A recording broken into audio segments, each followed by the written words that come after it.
Hello everyone. Thanks for joining. Today's class is about schedule line, and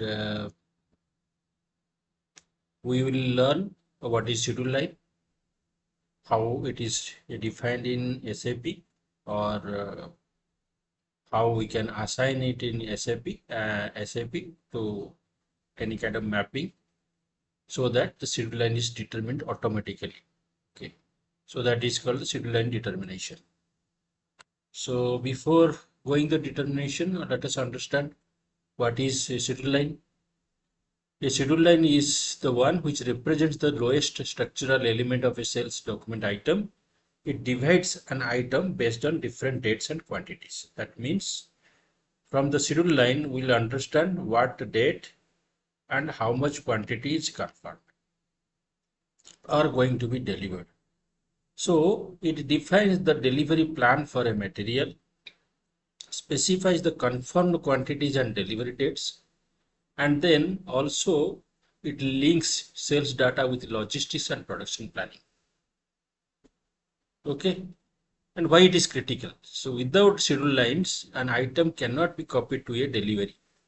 So it drives the availability check and transfer requirement transfer to MR.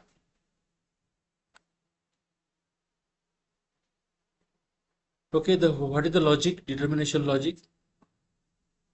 The system automatically determines the schedule line category in a sales order based upon the formula. Okay, what is the formula? The schedule line is category will be determined from the item category and MRP type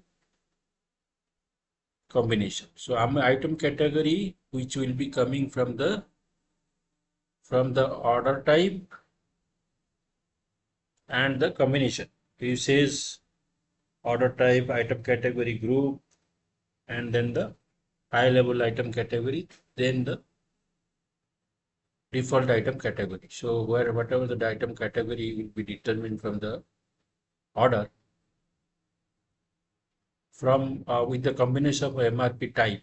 This MRP type will come from the material. Okay, and item category group also, it is from the material item category groups, and the order all combination it comes to item category, then MRP type combination it comes to schedule line category. So how we configure? We configure in item category V7, MRP type will come from the material master. So how we define a category, schedule line category, that is in BU V6. We create, and there also we define what is the delivery relevance, what is the movement type is assigned, the order type, if the automatic purchase requisition generation is there, whether it is third party or it is company. Requirement transfer links the order demand to MR. Assignment, where we do BO V5, this transaction code we assign determine category to item category and MRP type combination. So what are the default categories, standard categories, item category and MRP type and schedule line category combination? You can see this TAN, which is standard item. If the material MRP type is PD, PD means MRP, okay, then it is CP. Okay, CP means availability with confirmation with the stock. Okay, now TANN, ND, then no confirmation. Okay, then REN, PD, it's not no confirmation, it is CN. Okay, REN, PD, then it is DN. So we will see what is CP, CN and DN in the system. Now these are the SPRO menu path. I told you to go to sales document item and schedule line, then schedule line is in the item. Okay, CP, which is MRP relevant for standard sales orders. CN is no MRP. Okay, CN, DN returns. Inquiry quotation is also inquiry quotation, but generally CN is no MRP. This is use case. DN is for returns. It is relevant for delivery or returns. CX is no delivery information. So any questions on this? I hope the things are clear. So let us go to the SAP. So when you go to SPRO, how it is configured?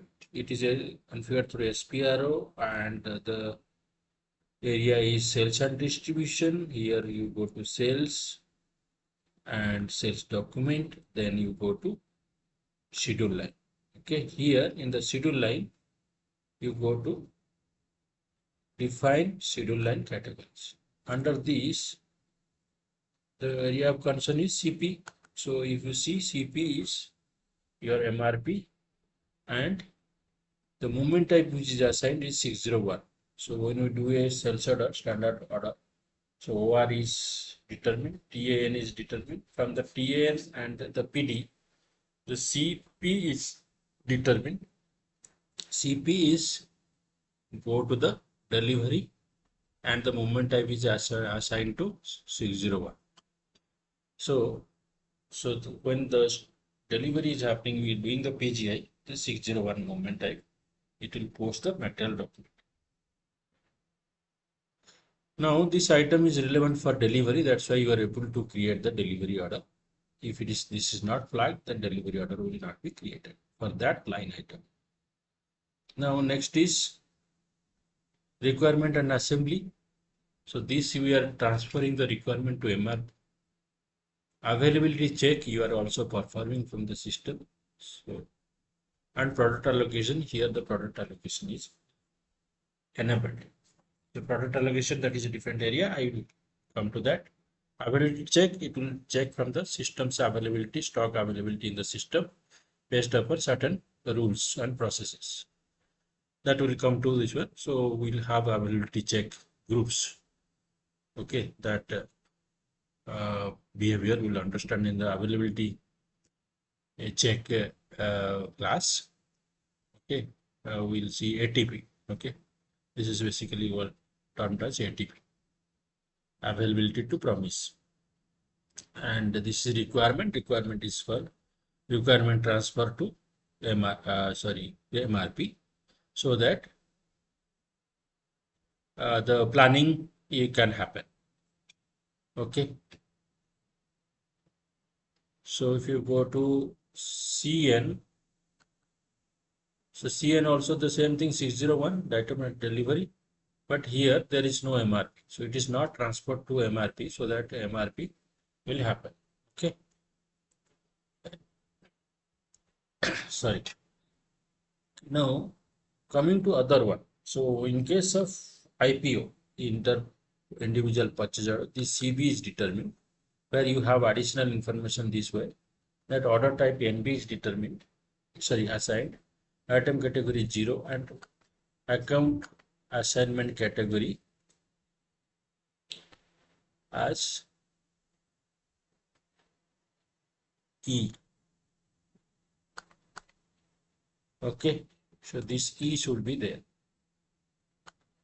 Individual customer.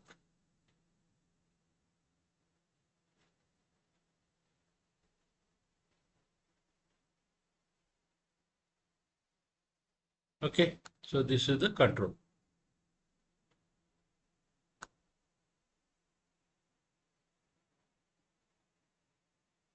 Where is B? A is no B.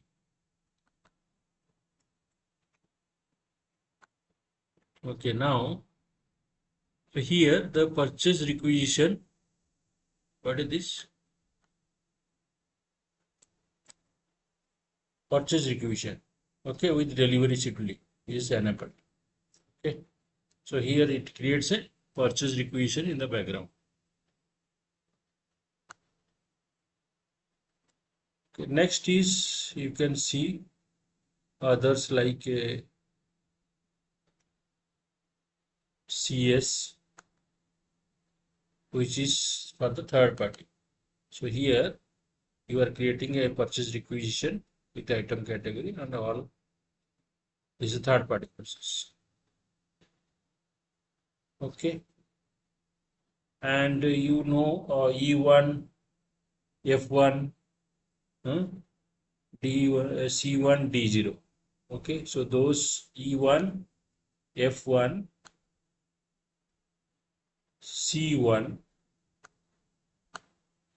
C1 and D0, all these are related to your consignment process.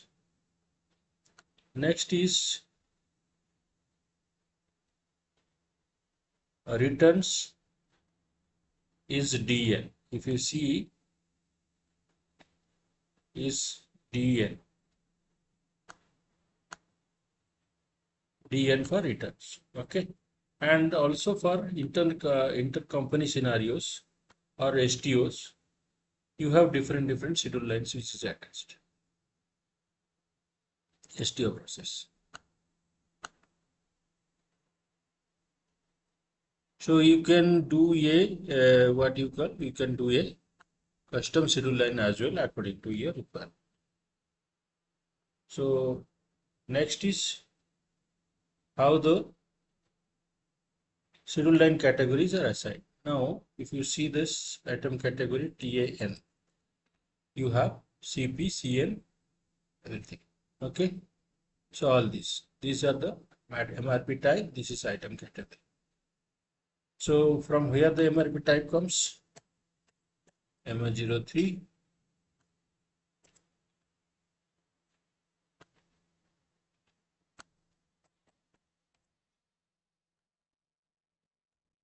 go to MRP2.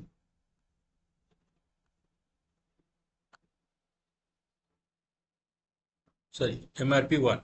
You have the MRP type as PD. Okay. MRP2 will have this procurement type and everything. MRP3, you have strategy group and also availability check. So this is what you are telling about the availability check, ATP. Okay. So from here it comes the MRP type, and based upon that the schedule is happening.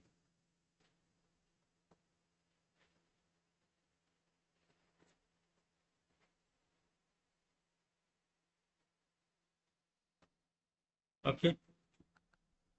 So you can have here you have this schedule line, main schedule line category, and you have, sorry, manual schedule line category. So you have schedule line category which is automatically determined, and then you have the optional ones, amendments, sorry, manual schedule line categories.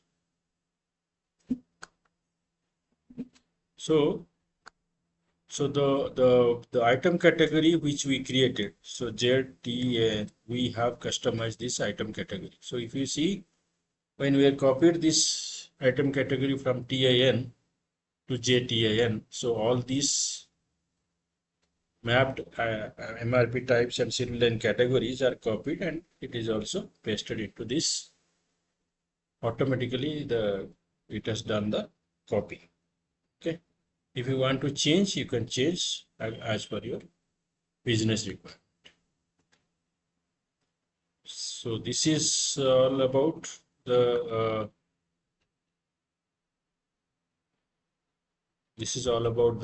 item category and schedule line determination. So next class we'll have the pricing determination. Okay, pricing procedure and pricing determination. Those who are interested for our classes, they can connect us either the contact number, or you can have WhatsApp, or you can comment over the chat or the video, so that we can connect you, or you can drop us a mail. So every a month we are starting a batch. So the upcoming batch is which is in August, starting from the August. So as soon as you can enroll, we can assign you the batch, and we can have the class. Thank you. Thanks for your time.